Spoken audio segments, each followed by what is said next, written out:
In 1982, a rising rock band boarded a private jet en route to Los Angeles. They never arrived. No debris, no black box, no bodies, just gone. And for 17 years, the ocean kept it secret, until one morning in 1999, when a U.S. Navy recovery drone found something strange on the seabed. Not just a wreckage, but something inside it that would unravel everything they thought they knew. Welcome to Uncommon Stories. If this one stays with you, hit subscribe and tell me where you're watching from and what time the truth found you. Now let's begin. The band was called Velvet Union. 5 members, all in their early 20s. They had just finished the final show of their first national tour, a sold-out stadium in Denver, crowd of 20,000, backstage champagne, laughter, a phone call from a record executive in L.A., a private jet offered, take it, celebrate, you earned this. Their final words to fans were caught on a cheap VHS camcorder. Zeke Monroe, the lead vocalist, leaned into the lens and said, "Next time you see us, we'll be on the radio everywhere. Promise." It was 1:22 a.m., May 7th, 1982. The jet took off at 2:03. It vanished at 2:17. No radar trace, no distress call, no transponder ping, just silence. The Monroe family wasn't told until morning. Zeke's mother, Elaine, remembers it too clearly. She was washing dishes when the knock came. 2 men, black suits, military posture. They didn't sit down, didn't use the word crash. Just said, "We lost contact with the aircraft. Search and rescue is en route." Elaine nodded slowly, but in her chest, something cracked. She turned off the sink, sat down, and whispered, "He's gone, isn't he?" They didn't answer. By the 3rd day, the press began circling. Disaster in the skies. Band disappears without a trace. The Velvet vanishing. Rock's rising stars silenced. The other families weren't allowed to speak publicly. Elaine was, and in her first and only TV interview, she said something strange. "I don't think they died. I think they were taken." The anchor laughed, gently, but the audience didn't. The world was changing in 1982. People had started to believe in stranger things. Missing time, government secrets, unexplained phenomena. But when no evidence surfaced, the Velvet Union disappearance became a cold case, then a trivia fact, then a legend. But Elaine never forgot. Every May 7th, she'd set 5 chairs around her kitchen table, one for each of the boys. She'd place a plate of cinnamon rolls in the center, the one Zeke loved, and she'd wait. Her husband, Alan, left in 1985. He couldn't handle it. Zeke was their only child. Elaine never remarried. She kept a notebook. She called it the Static Hour. Inside, she wrote down every sighting, every dream, every whisper. A boy who looked like Zeke, spotted on a gas station camera in Montana. A cassette tape found in a pawn shop in Missouri, unmarked, but with a voice that sounded familiar. "We're not dead. Don't stop looking." Every year, she wrote one more page, until the notebook held 17. Then, in the summer of 1999, a Navy recovery team, scanning the Pacific seafloor for training debris, picked up a metal shape at 4,112 feet deep, 12 miles off the Southern California coast. They found the jet, perfectly preserved, nose down, tail cracked, wings intact, no corrosion, no barnacles, no decay. But the strangest part? The cabin door was locked from the inside. The Navy recovered the jet over 3 days. News was suppressed. No major outlets picked up the story. But one man did, a journalist named Reed Connolly. He worked for a small California paper. He got a tip from a dock worker who had seen the fuselage being moved at night. Reed followed the trail, and in a warehouse near the San Diego Naval Base, he found the jet, saw it with his own eyes. He wasn't supposed to. They told him he was trespassing, that the aircraft was non-civilian, that no flight manifest existed. He didn't believe them. 3 weeks later, he was found dead. Car accident. Brake failure. No investigation. Elaine read his obituary in silence. Then she opened her notebook, wrote 3 words. They know more. Back in San Diego, the Navy brought in an investigator from outside, civilian contractor. Her name was Dr. Laura Shin, a forensic pathologist, brilliant, quiet, and deeply unnerved by what she found inside the jet. There were 3 bodies, all seated, buckled in, clothes intact, all appearing fresh, no bloating, no insect activity, no signs of trauma, and worse, no decomposition, even after 17 years. But Dr. Shin noticed something stranger.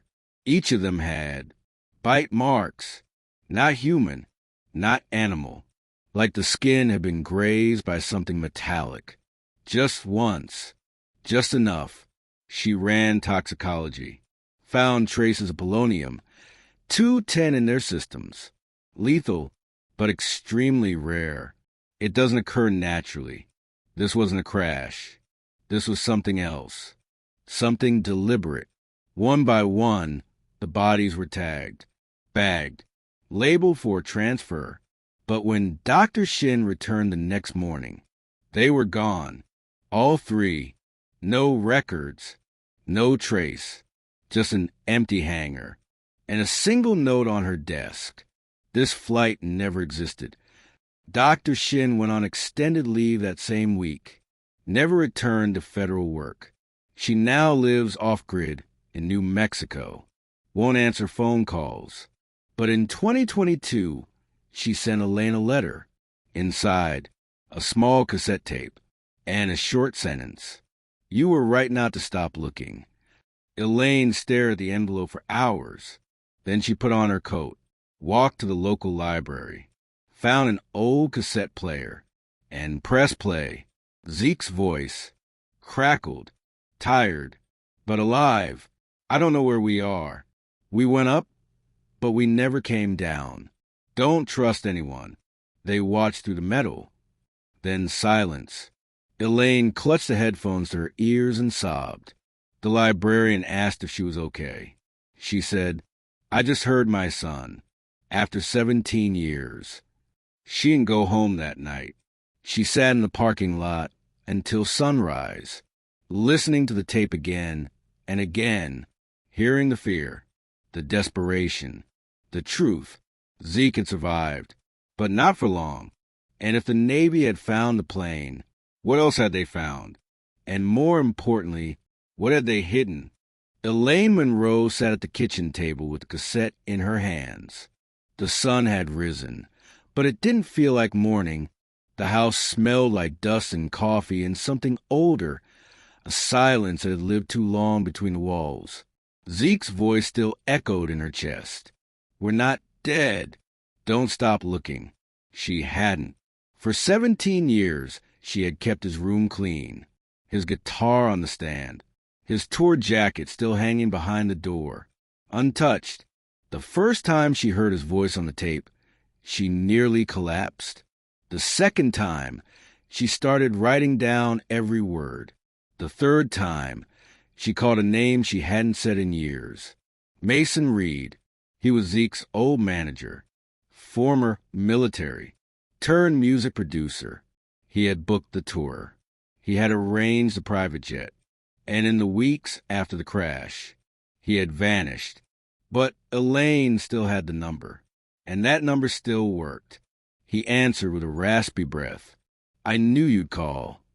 They met 2 days later in an old cafe in Long Beach. Mason looked older, thinner, paranoid. His eyes darted every time the door opened. He didn't hug her, didn't even sit down at first, just stood over her and whispered, "You heard the tape." Elaine nodded. "You knew." "I suspected. We all did. But suspicion gets you killed." He finally sat, hands trembling. He pulled a thin black envelope from his coat. Inside, photos, satellite images, dates, coordinates. One showed the jet before recovery. Another showed a Navy vessel hauling wreckage at night. The last one, a blurry shape being pulled from the cockpit, covered in tarp, but clearly alive. There were 5 of them on that plane, Mason said. 3 bodies were recovered, but I think 2 walk away. Elaine stared at the photo. The figure's hand was visible. The wrist bore a tattoo, a crescent moon with 3 stars. Zeke's tattoo. Where is he? Mason shook his head. They didn't just hide him. They used him. Elaine's voice cracked. Used him how? That jet wasn't just for celebration. It was carrying more than a band. He slid over a second file. Inside, a manifest, list of unauthorized cargo. 1 item circled in red. E9403, vocal encoding prototype restricted. Elaine stared. What is that? A device. Top secret. Government contracted. Zeke's voice wasn't just powerful. It was measurable. I don't understand. His pitch, his resonance. He was the only person who could sing at a certain frequency. It was theorized to interfere with neurological transmission, crowd control, surveillance. Whatever they wanted it for, he was a key. Elaine's stomach turned. All the performances. The notes that made people cry. The voice that filled stadiums. It wasn't just beautiful. It was dangerous. Why didn't you tell me this before? Mason's voice dropped. Because I signed something. So did the label. So did everyone. They didn't just disappear your son. Elaine, they rewrote him. A sudden noise. The front door opened. The bell didn't ring. A man entered. Plain clothes. Military posture. Elaine looked up. Mason turned pale. We have to go. They left out the back. Mason handed her a slip of paper with an address. There's someone else you need to talk to. Dr. Renee Cass. She was a neuroscientist, once contracted by DARPA. Now teaching in obscurity at a community college in Arizona. She'd been part of something called Project Siren, and she had disappeared around the same time as Zeke.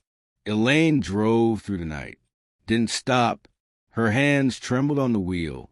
The tape sat on the passenger seat. She played it again.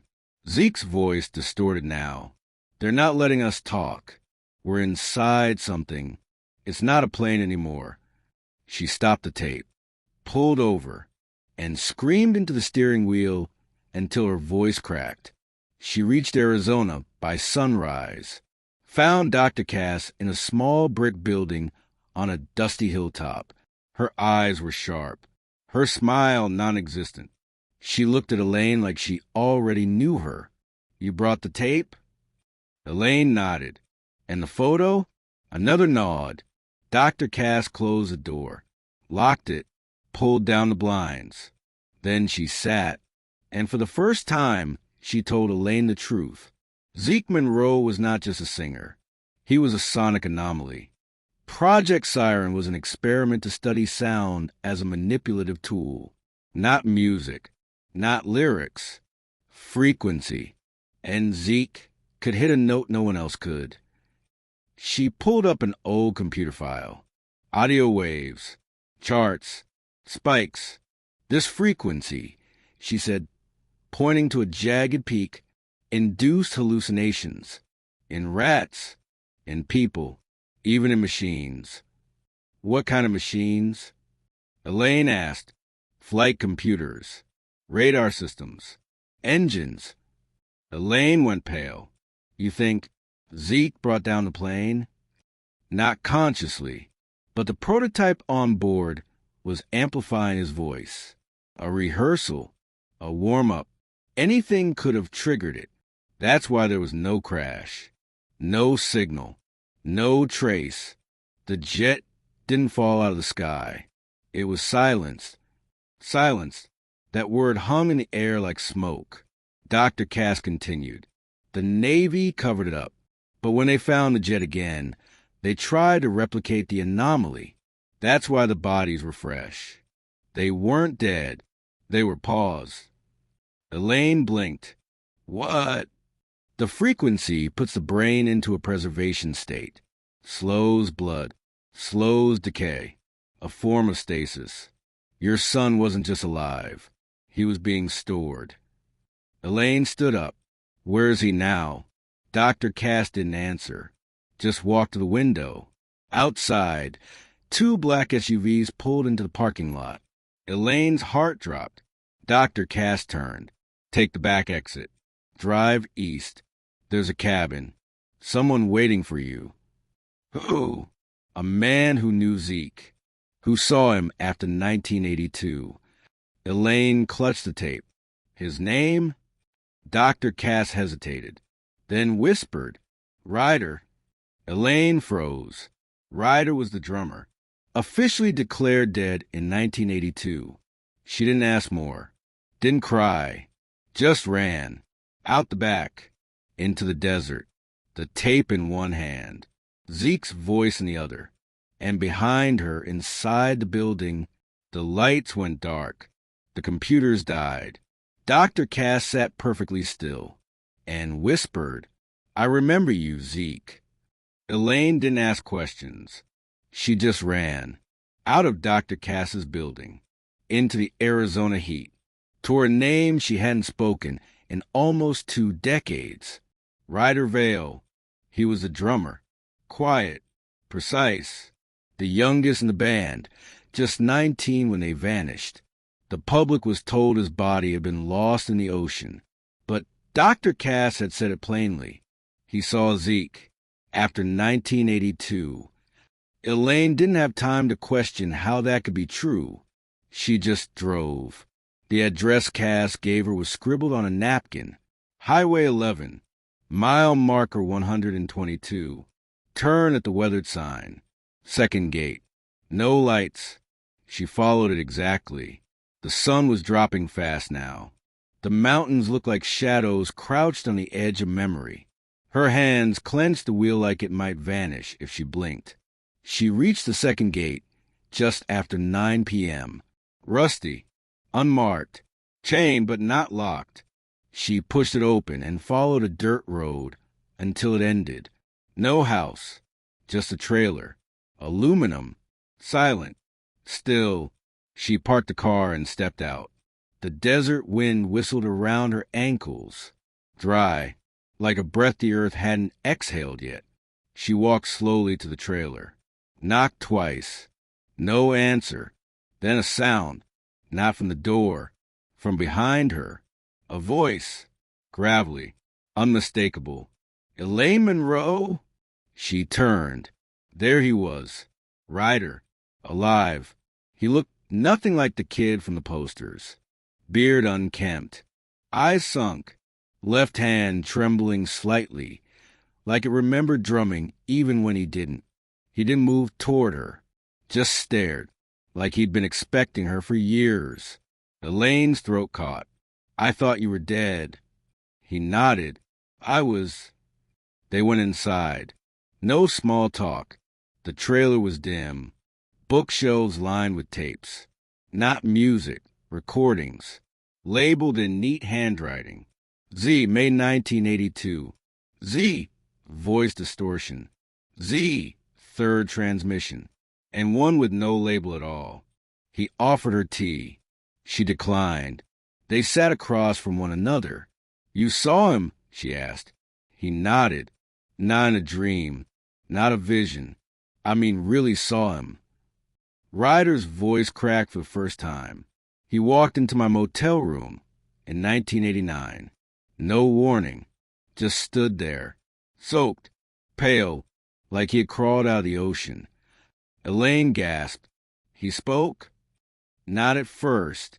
Just looked at me, like he didn't recognize the world. Then he said, "They didn't let me keep time." She blinked. Keep time. That's what he called it. Said they pulled out the clocks. Said when they screamed, the walls shook. I asked him who. He said, "They don't have names. They have echoes." Elaine pressed her hand over her mouth. Ryder got up, opened a drawer, took out a notebook. Inside, dozens of sketches. Rings, loops, spirals, a jet split in half, surrounded by shapes with no faces, and one drawing of Zeke, smiling, eyes bleeding black. "What happened to him?" she whispered. Ryder didn't answer. He handed her the unlabeled tape. "He left this for you." She stared at it. "He knew I'd come. He said you'd be the only one who remembered." Elaine clutched the tape. "Why didn't you tell anyone?" "I tried. Once. They came the next day. Burned everything. Left the cassette on my porch with nothing but static. And a note. Memories are expendable." He stood again. Opened the window. Let the night air roll in. Zeke didn't just disappear. He was taken by something older than the Navy. Older than Project Siren. Something that feeds on time, but can't make its own. Elaine didn't respond. Her body was there. But her mind was still in that motel room in 1989, trying to imagine Zeke, wet and shaking, talking about echoes. She rose slowly. "Thank you." Ryder didn't follow her to the door, but as she stepped out, he said, "If you play that tape, be ready. You won't be the only one listening." Elaine got back in the car. The desert sky was black above her. She drove to a rest stop 5 miles away. No one else there. Just her, the cassette, and a player she kept now like a sacred object. She hit play. Zeke's voice, calmer this time, measured, like he knew it might be the last thing he ever said. "Mom, I saw you, in the dream. You made cinnamon rolls again." Her eyes welled up. "I don't know what they are. The things in the metal. They don't speak. They just show you what you hate, then what you love, then they take both." She covered her mouth. The tape continued. "I tried to run. They froze my legs. Said if I left a note, someone else would follow. So I left it in the seat under the radio. I left it for you." Elaine froze. The Navy had recovered the plane. 3 bodies. No note ever mentioned. No seat cushions recovered. She remembered what Mason told her. They took the jet to San Diego. But not everything made it out. She hit rewind, played the tape again, listened until the batteries died. Then she drove, back to California, back to the coast, back to the edge of the Pacific, where the jet had been pulled up from the deep. The hangar where the wreckage had been stored was gone now, replaced with a fence field, government signage. But she still remembered the layout, and she still remembered the man who worked security. Bert, retired Navy, saw 4 sweet old women with grief in their eyes. She waited until shift change, pulled up with cinnamon rolls wrapped in foil. And a simple lie, just dropping something off for Dr. Harper. Bert buzzed her through. Inside, under layers of plastic and dust, she found the cockpit chair, torn, stained, but still intact, and under the seat cushion, a folded napkin, yellowed, smelling of old sweat and sea salt. She unfolded it slowly, written in shaky pen.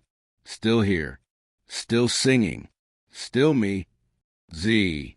Elaine collapsed, right there between rusted tools and forgotten secrets. She held the note to her chest and wept. For time, for silence, for Zeke. But somewhere in the dark corner of the hangar, a red light blinked. Tiny, unseen, recording. The note was real, It wasn't much, just a napkin, faded ink, folded in quarters. But to Elaine, it was her son's voice printed on paper. Still here, still singing, still me. Z, scribbled in the bottom corner, as if even after all this time, he was afraid someone might see. She held the note to her chest for a long time, cried in silence, let the weight of 17 years wash through her like wind through broken glass. And then she made a decision.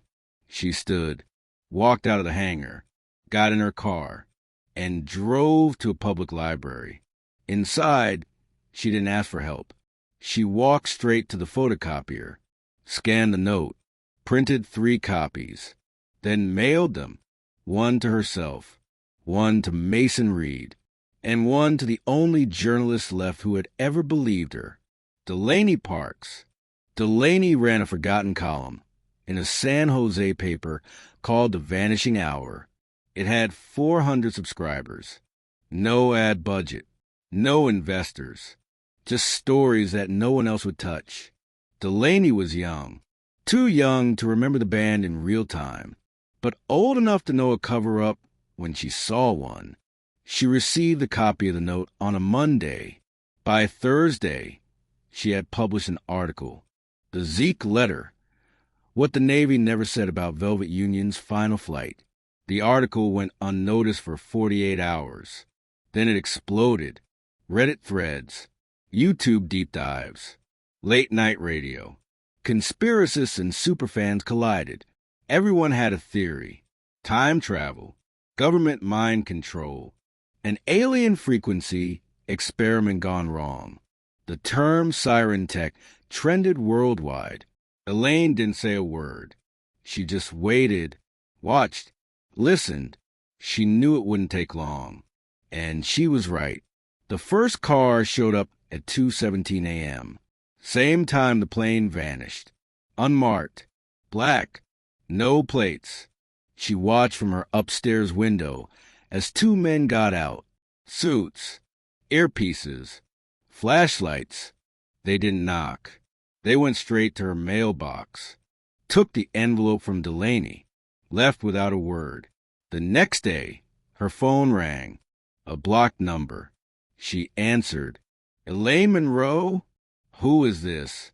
Your son's voice is classified intelligence. We recommend you stop listening to it. Or what? A pause.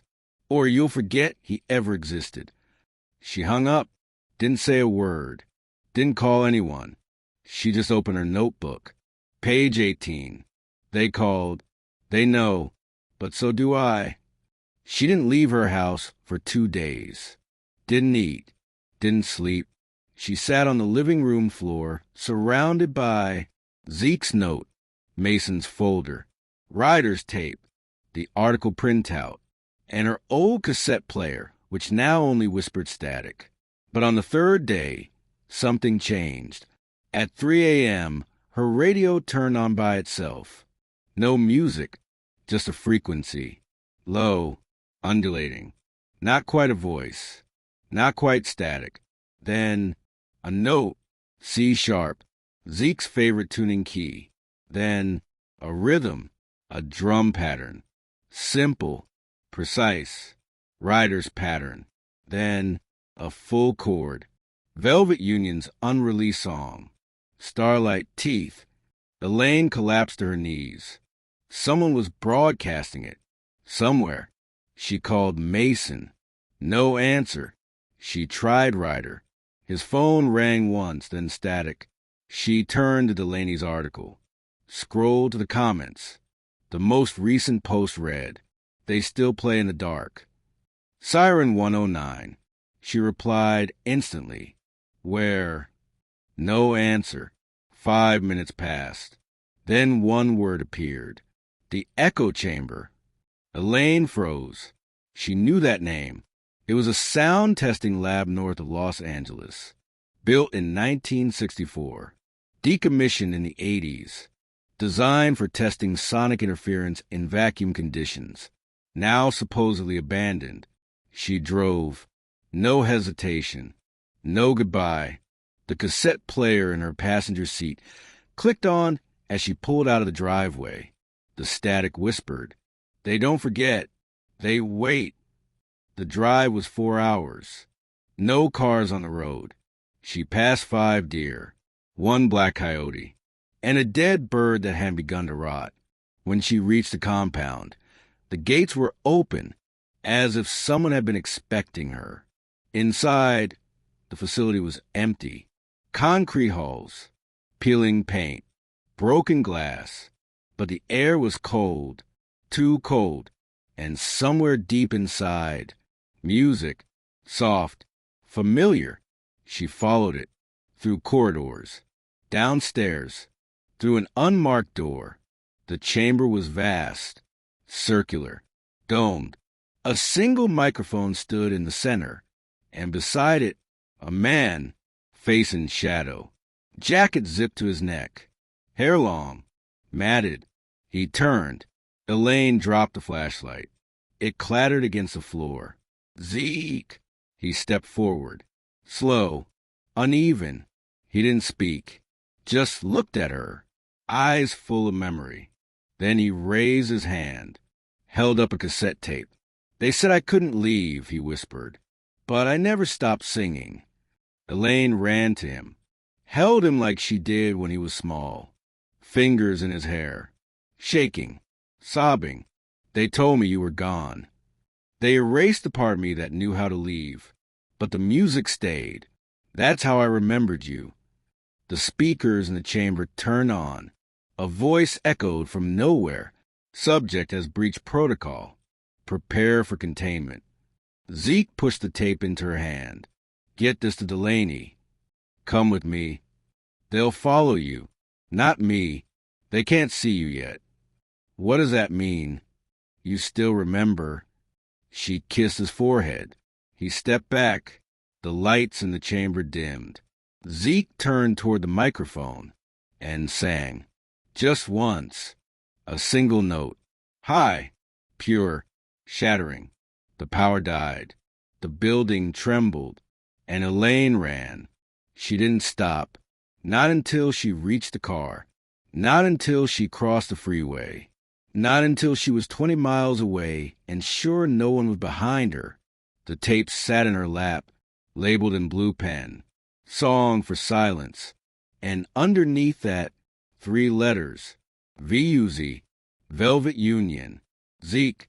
Elaine drove in silence.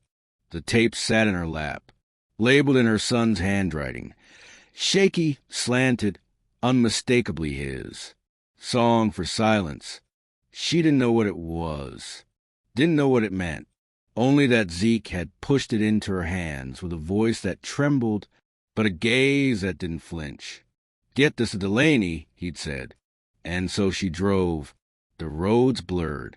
Hours passed like breath. The world outside felt thinner, flatter, like a memory in reverse. She stopped only once, for gas and a map. The sky was purple with dusk by the time she reached San Jose. Delaney's office sat above an old pawn shop. 3 floors up, window cracked, lamp always on. Elaine climbed the stairs with aching knees and a heart full of thunder. Delaney opened the door mid-knock. She didn't ask how Elaine had found her.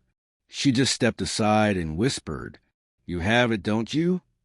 Inside, the desk was cluttered with articles, maps, flight logs, radio transcripts, photographs of the wreckage. One photo of Zeke from 1981, shirtless on stage, eyes closed, mouth wide, frozen mid-note. Elaine handed her the tape. It's called Song for Silence. Delaney held it like a relic. "He's alive?" Elaine didn't blink. "He is and he isn't." Delaney inserted the cassette into a battered recorder, clicked it into place. The machine hummed, then clicked again, and then sound, a hum, not mechanical, not vocal, almost like breath and light and morning all at once. Then a chord, soft, just a guitar, stripped bare, no reverb, no polish. Then Zeke's voice. They can't hear me in here, but you can, because you remembered. This isn't a song. It's a key. Delaney leaned forward, her pupils dilated. Elaine watched as her fingers twitched, like they were playing an invisible piano. And Zeke's voice continued.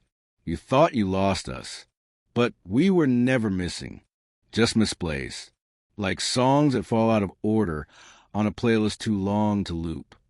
Then came the strange part. Zeke inhaled, then exhaled in rhythm, and with each breath, a note played in the background, not an instrument, a pattern, soft, repetitive, mechanical. Delaney froze.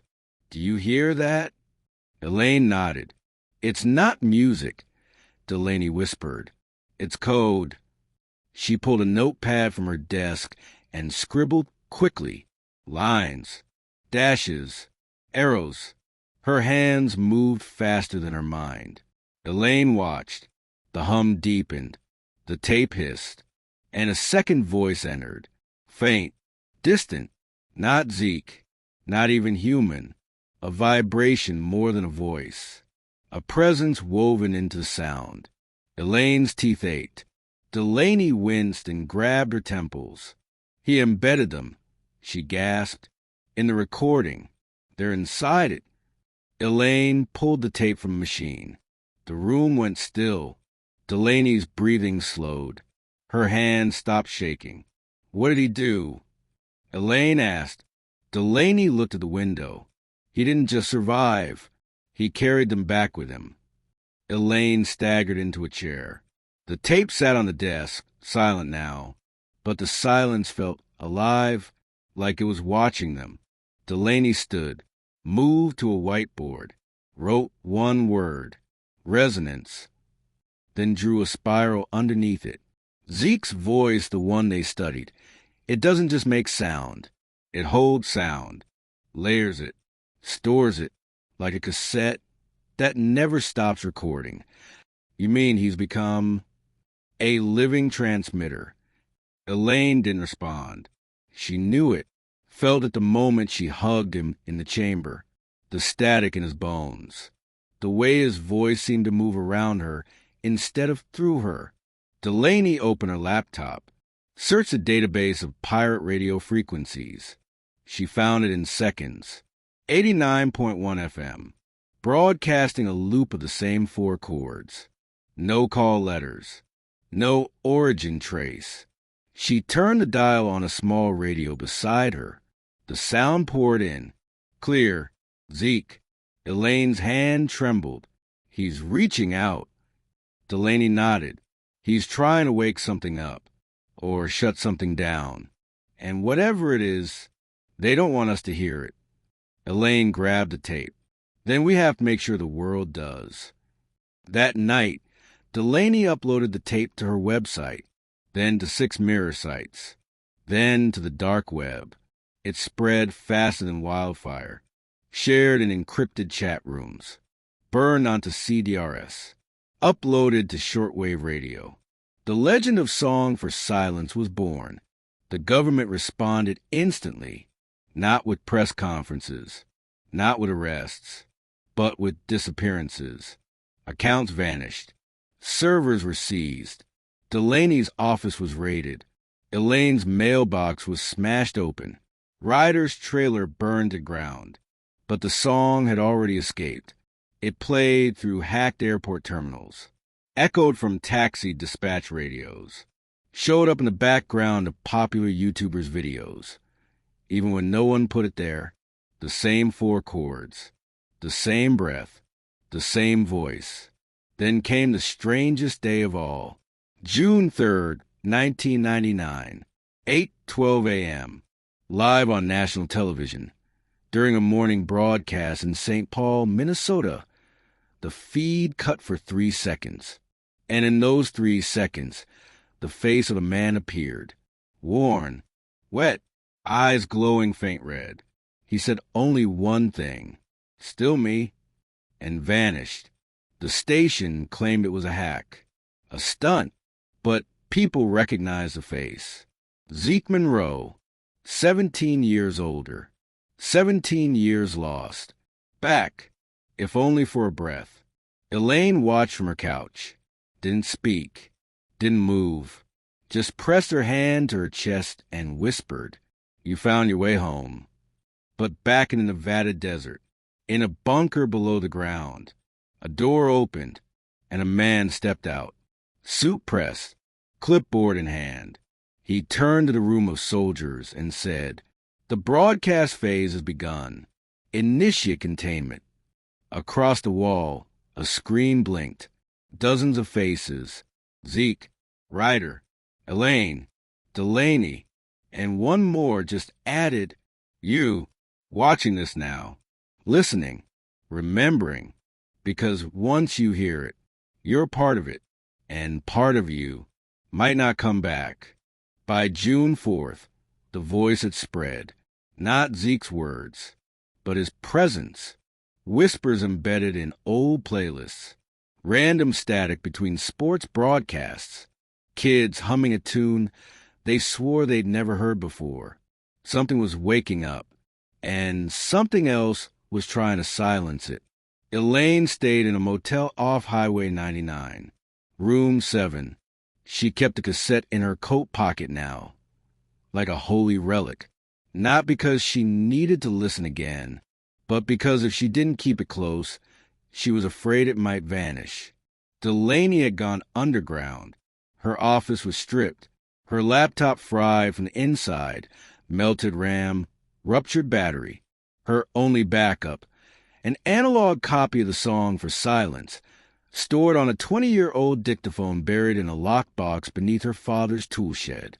That's where she stayed now, armed with a portable radio and a printout of Zeke's transmission pattern. She decoded as much as she could. It wasn't just a song. It was a map, not physical, temporal, a sequence of frequencies layered over exact time stamps. 7:03 a.m., 7:17 p.m., midnight, 2:17 a.m., the same time the plane had vanished, the same time the tape first played in her apartment, the same minute Zeke appeared on television. It was like his voice wasn't moving through time. It was moving around it. "He's not broadcasting music," Delaney whispered into her tape recorder. "He's triggering memory. And the moment you remembered you could be found, that's when the cars started showing up again. Not government plates this time. Not unmarked. Worse, no plates at all. Just dark sedans that idle for hours, with headlights off and radios on. Always tuned to static. Always 89.1 FM. And inside, no one moved. Not even a blink.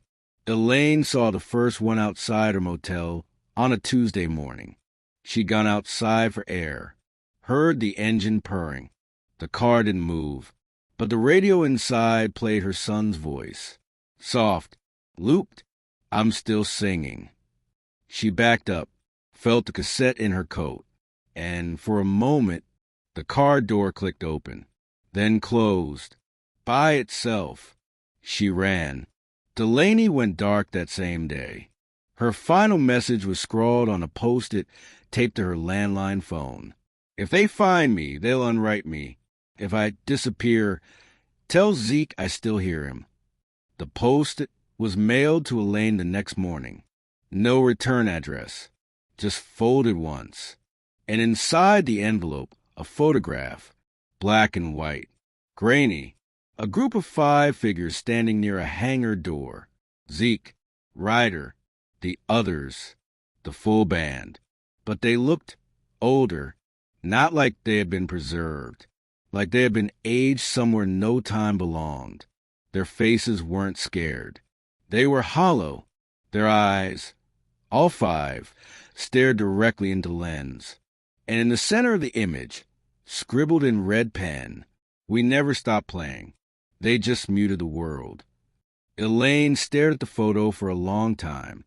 Then she went back to her notebook, page 19. "They tried to unmake my son, but he became the song." It wasn't just conspiracy anymore. It wasn't just memory. It was signal. And everyone who heard it, Everyone who remembered became part of the system, a walking receiver, a broken radio picking up pieces of something bigger. The military called it cognitive contagion, but the ones who listened called it something else, the remembering. People reported symptoms, déjà vu that lasted hours, dreams of concerts that never happened, letters from lost relatives arriving postmarked 1982. And in one case, a woman in Ohio said she sang herself into a coma. Every nurse who entered her room walked out humming the same melody, Zeke's melody. By June 10th, the government moved to sever the signal, a blackout operation. All local broadcasts paused for maintenance, internet outages, social media scrubbed, but the song couldn't be deleted because it didn't live in files or frequencies anymore. It lived in people. Elaine went back to San Diego, back to where they pulled the jet from the ocean. There was nothing left. The hangar was raised, the foundation sealed in concrete, but she brought the tape anyway. Buried it 10 feet away from the site, wrapped in cloth, marked with a stone, then whispered, "Find your way home." That night, she turned on her motel television. Every channel was static, except one, Channel 99. It played a concert, Velvet Union, a 1981 performance that had never been filmed. Elaine recognized it because she'd been there. But this wasn't a recording. This was live. Zeke looked straight at the camera, sang 4 words. "You brought me back." Then the screen went black, and a countdown appeared. 72 hours. 3 days. She picked up her phone. No signal. Opened her radio. Static. Checked her cassette player. It clicked on. Zeke's voice barely audible. "When the timer hits 0, they'll try to erase everything. Even you." Elaine sat on the edge of the bed, opened her notebook. Final page. Page 20. She wrote, "They erased the band, but not the melody. And when the world forgets again, I will still sing." In a room below Washington, D.C., a man stared at that same countdown on a wall. He turned to his staff. "If the signal reaches full strength, the remembering goes viral. We'll lose control." A woman beside him asked, "What about the carriers?" He replied, "Tag them, track them, silence them." The woman checked a monitor, face recognition. She pointed to one of the files. A pause. "Sir, we got a new match." The screen zoomed. A webcam. A face. "Yours. You heard the song. You clicked play. You remembered. Now you carry it too." And the clock is still counting down. 71 hours, 23 minutes, and 12 seconds. 71 hours, 23 minutes, and 11 seconds. 71:23:10. The clock kept ticking. 70:41:28. 70:41:27. 70:41:26. But no one watching it knew what would happen when it hit 0. Not even Zeke. In motel rooms, subway tunnels, dorm basements, and nursing homes, the song for silence continued to spread, not as audio, as feeling, a hum beneath the skin, a chord in the chest, a thought you couldn't stop hearing. People didn't just remember the song. They remembered everything else they'd forgotten. Names, faces, events that never made the news, missing people, moments that had been wiped clean, and the government called them carriers. In Kansas City, a high school teacher played the leaked tape for her class. Within a week, all 27 students reported the same dream, a concert in the middle of the ocean. The band was underwater, but we could still hear them, and they kept pointing at the sky. In Spain, a man walked into a radio station and collapsed. Before he lost consciousness, he whispered, "I heard them again, in my fillings, in the silence between car alarms." Doctors diagnose him with neural echoing. No known cure. And yet, people wanted to hear more, wanted to feel more. The remembering was spreading like wildfire, not as infection, as awakening. Elaine returned to the desert, not to hide, to find Zeke again. But he wasn't at the chamber. It was gone, collapsed, no walls, no microphone, just sand, and a single cassette tape on a stone pedestal.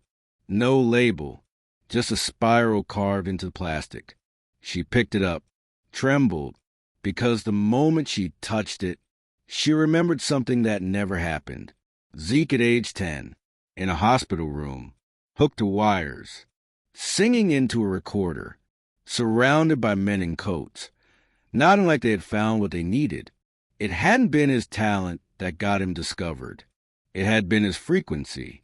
She staggered back to the car, pulled out her notebook, wrote one line. They never signed a band. They signed the signal. Meanwhile, Delaney resurfaced. She'd been staying in a Shudder movie theater outside Phoenix, broadcasting shortwave pulses every night at 2:17 a.m. She called them the Restorations. Each one played a different version of Zeke's voice, fragments, half melodies, and buried under the reverb, whispers, names. One name in particular kept repeating, Asher. No one knew who he was, but Elaine did. It was Zeke's middle name, and the name he only used when afraid. Back in D.C., the operation expanded. New division, new name, Siren Watch, every carrier flagged, every location mapped, every spiral sketch uploaded to a private database labeled Conscious Harmonics. And yet, they couldn't stop it, because the more they tried to suppress the signal, the louder it got, not just in volume, in memory. People who hadn't spoken in years began to sing. Coma patients mouthed lyrics. A child in Tokyo who had never learned English suddenly said, "He's not done." In hospitals, across prison intercoms, through broken vending machines, Zeke's voice was returning. Elaine flew to New Mexico to meet the last person left who might understand, Dr. Renee Cass. She hadn't spoken since the night of the blackout. Now she answered the door with tears in her eyes. He's using the song to repair time. Elaine blinked. Repair what? All the pieces they stole. All the moments they silenced. He's stitching them back with frequency. She turned on a machine, a sonar screen. At the center, a pulse. Steady, precise, repeating. She pointed. That's not broadcasting from Earth. Then from where? From the crash site. Elaine sat down. Dr. Cass handed her headphones. She listened, heard the ocean, then a note, then Zeke. It's not just me. We're all here. We remember. And soon, so will you, back in New York. The countdown appeared on every billboard. Not hacked, not digital. Projected onto buildings, clouds, the sky itself. 62:00:00. 61:59:59. People looked up and began to hum. Governments panicked. Blackout orders went global. Internet slowed. Airports grounded. Broadcast towers jammed. But then it happened. A pirate signal broke through CNN. Live. 2:17 a.m. The exact moment. Every screen flipped. The feed cut to a concert. Velvet Union on stage. But the crowd was us. Everyone watching. Frozen. Lit by strobes. Eyes glowing red. Zeke stepped to the mic. Are you ready to remember? Then the screen turned white. The signal pulsed. And across the world, people collapsed. Not from pain. From overwhelm. Some wept. Some laughed. Some whispered names no one recognized. Elaine opened her motel window, listened, and for the first time in 17 years, she heard it, a city in harmony, breathing in rhythm, all of it tuned to Zeke's final chord, and the countdown still ticking. 61:23:18, 61:23:17. By the time the countdown reached 60 hours, the world wasn't just listening anymore. It was responding.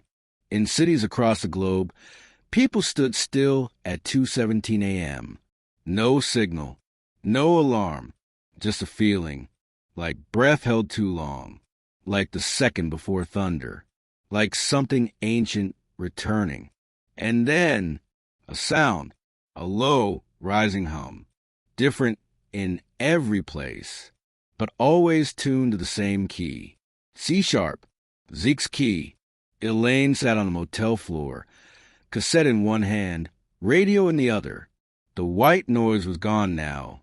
All that remained was tone, a pulse, 1 beat per second, like a metronome, like a heart. She thought of Zeke as a boy, playing drums with pencils on the kitchen table, turning forks into microphones, falling asleep with a Walkman on.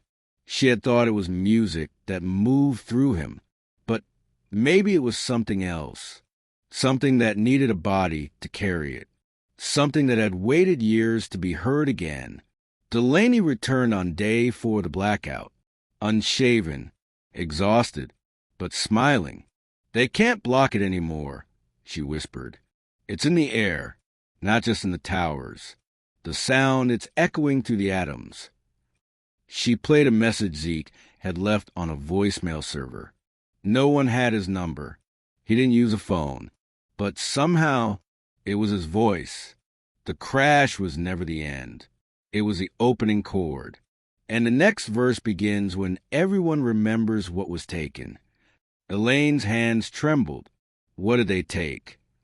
Delaney turned to her. Time. And she was right. Because as the signal spread, people didn't just remember songs or faces.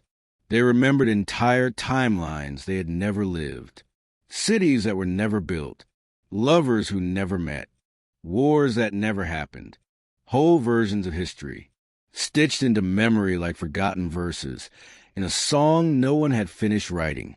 Elaine received a letter in the mail. No stamp, no return address. Inside, a photograph of her and Zeke at a county fair in 1990. But he'd vanished in 82. A wristband labeled Section B, Row 3, Velvet Union, and a flyer for a concert dated May 7, 1992. That concert never existed, but hundreds across the country received the same flyer, same photo, same proof of something that shouldn't be possible. Dr. Renee Cass called it resonant timeline leakage. Reality itself was being bent by memory. The past wasn't coming back. It was overlapping. At the 59-hour mark, the governments made their final move. Operation Disremember. Satellite interference. Auditory signal blockers dropped into major population centers. Sound-canceling drones. White noise pumped through televisions, phones, elevators. They thought they could mute the melody. But the melody had moved on. It didn't live in machines. It lived in people. At 2:17 a.m., a deaf man in Oslo stood from his bed for the first time in 20 years and said, "He's singing again." At 2:17 a.m., a child in Argentina drew the entire cockpit layout of Velvet Union's private jet. He'd never seen it before.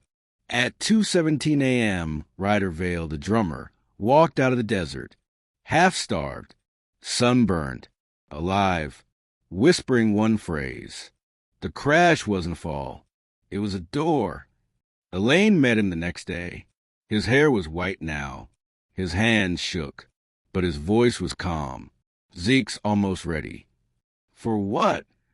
The final broadcast. The last song. The one he never wrote. The one they never let him play. the one that could end the silence for good, or bury the world in it. That night, Zeke's face appeared again, not just on TVs, on mirrors, water surfaces, even in dreams. And he said one thing. This time we all sing. The signal shifted. No more static, only rhythm. 4 notes, 1 drum, a call, and a response. People began singing in unison from different continents. Same melody, same words. Still me, still we, still one. They weren't sure what it meant, but they knew how it felt.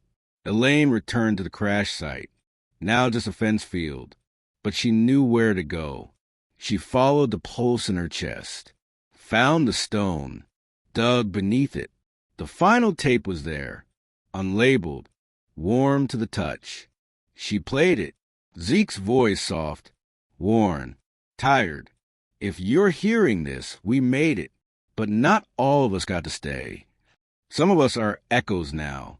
Some of us are melody. Some of us became the chorus. But you, Mom, you're the bridge. You carried us through the silence. Elaine closed her eyes. The world spun. The signal deepened. She felt the hum in her bones. And when she opened her eyes, she was there, not in the motel, not in the field, on the plane. The cockpit buzzed. The sky darkened. She stood behind Zeke, young again, alive, playing his guitar, smiling, and he turned, saw her, smiled back. You remembered me. The plane shook, static roared, then silence. She woke up in her car, but something had changed. She reached into her coat. The tape was gone. In its place, a piece of sheet music, handwritten, titled Memory in C. And beneath it, play this at 0. 00:00:03. 00:00:02. 00:00:01. Across the world, the countdown stopped. Screens froze. Radios died. Voices held their breath. And then, silence. Not absence of sound, but something heavier, thicker, like the atmosphere itself had knelt down in reverence. Elaine stood in the motel room with the sheet music in her hands. Memory in C. No instrument, no band, just a melody in her mind, drawn from the handwriting of a son who hadn't aged, but had lived far too long. She whispered the first line, then the next, then she hummed. And somewhere beyond her voice, others joined in, across cities and countries. People began to sing. They didn't know the words, but their mouths formed them because the song wasn't taught. It was remembered. In a bunker beneath D.C., the screens blinked red. The SIRENWHCH director barked orders. Shut it down. Scramble the carrier wave. But the engineer turned, shaking his head. Sir, it's not broadcasting through us anymore. In the desert, Ryder Vale stood atop a dune, head tilted back, eyes closed, drumming on his chest. They thought music was a weapon. They never realized it was a cure. Delaney, hiding in an abandoned radio station in Oregon, typed her final article. The headline, "The band never broke up, we did." And Zeke, he stood in a void of memory, neither dead nor living, not in a lab, not in a cell, but in every voice that now sang his song. He was the chorus, the bridge, the resonance itself. And as Elaine finished the last note, she felt his arms around her, not imagined, not spiritual, real, warm, strong. Zeke, her son, older now, not broken, but mended differently. You found me, she whispered. He didn't speak. He just smiled. And together they listened. The world had stopped, but only to remember. Then the sky broke. not literally, but through every radio, phone, speaker, earpiece, a final broadcast came. Zeke's voice, pure and unburdened. If you're hearing this, then you're part of it. The memory, the music, the moment. They wanted to erase us, but you remembered, and remembering is everything. The scream behind him faded into an image. The plane, restored. Oh, hovering above the ocean like a suspended note. The band inside, all five, hands raised, eyes glowing. And in unison they said, "We didn't crash. We became the sound." Then the ocean below them shimmered, split open like a curtain. Light poured upward, gentle, weightless, and the plane floated through, disappeared into the music, gone, not lost, not silenced, just returned. Elaine dropped to her knees, smiling, crying. Her notebook lay open beside her, final page fluttering. Zeke's voice still echoed inside. "The song never ends, Mom. It just changes keys." Later that year, no one could explain the phenomena, the global silence, the shared visions, the spontaneous harmonies in subway tunnels and courtrooms and libraries. Governments erased the data.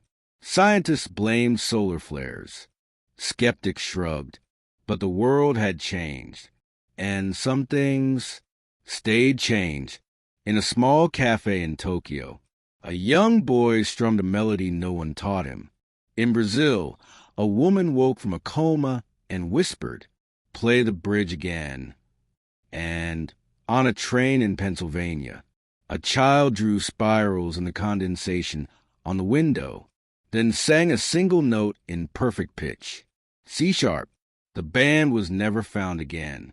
There were no funerals, no confessions, no headlines, only stories, whispers, and a song that couldn't be deleted because it had already become part of us. Elaine lived quietly after that. She never gave interviews, never sold the tapes. But every year on May 17th, she left 5 cinnamon rolls on her kitchen table, turned on the radio, and listened.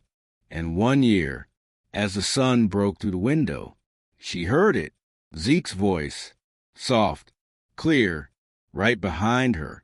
"Still me?" She didn't turn around. She just smiled. And outside in the wind, in the rustling trees, in the passing traffic, the world hummed with memory. Because when you lose something too big to bury, you sing it back into being. If this story stayed with you, hit subscribe. Tell me where in the world you're watching and what time the truth found you.